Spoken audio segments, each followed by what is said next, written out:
What you'll learn in this video is what a pivot table is, when to use a pivot table, and how to create a pivot table in Excel. So let's get started, and let's start with some sample client data. You'll see that this client data is organized in 5 columns. We have the quarter, consultant, department, clients, and fees. Now, if I have to make certain business decisions based on this data, I'm sure, depending upon what that decision is, that I could make it. But I think what would be most useful is if I saw some type of grouping, subtotals, or totals of this data. And we don't have that. So let's see if I'm interested in seeing which consultant from a specific department during a specific quarter had the largest number of clients, or maybe the maximum fees.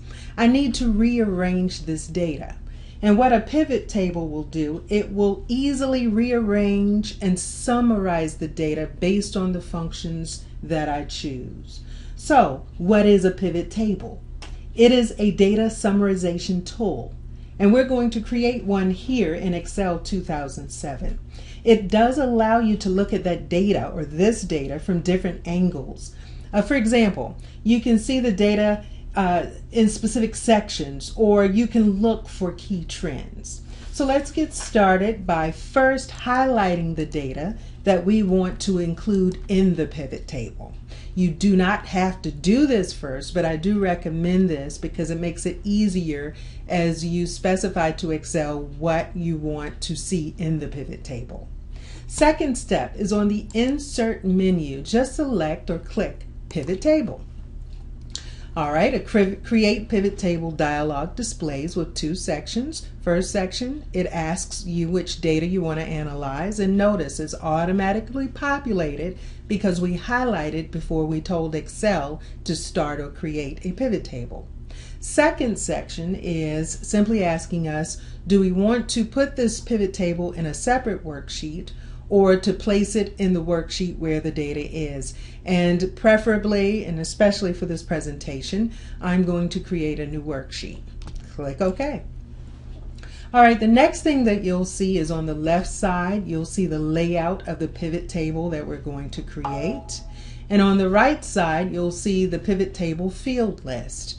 And this includes all of the columns from that base data that we viewed before we started.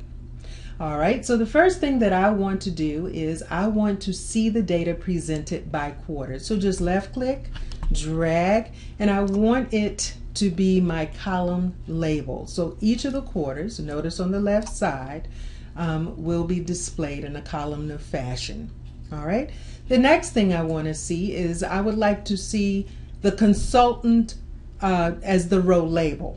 All right, so notice the consultant data is automatically populated on the left. Again, the quarters are my column headers. Oh, that's right, we have by departments. So I want to see these consultants by department. So I'm just simply going to left click, drag department right above consultant, and you can easily rearrange these row and column headers as well. All right, now great, we have our row headers, we have our column labels, but we don't have any data displaying. So I do want to see the total number of clients. And if you want to see the total number of clients, just drag and drop that to the values section of this window.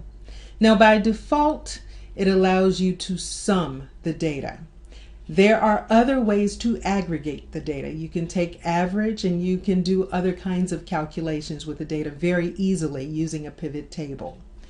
Since the fees field is out here, I want to use that as well. So I'm going to go ahead and drag and drop that here as well. And notice what happens. It simply expands the table, and we see not only the sum of clients, but also the sum of fees as well. And grand totals are automatically generated. Since that's all we're going to do with this presentation, I'm going to close the pivot table field list window. And this will allow you to see the full view of all of the data automatically summed up for us using pivot tables.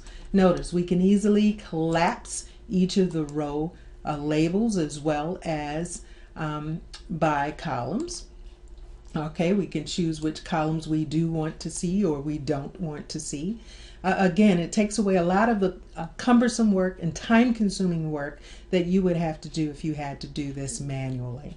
All right, so in summary, you can see that the pivot table is a very useful and a very easy tool to use. It does a lot of the work for you.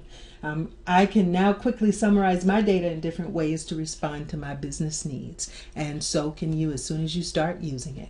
Thank you very much and have a pleasant day.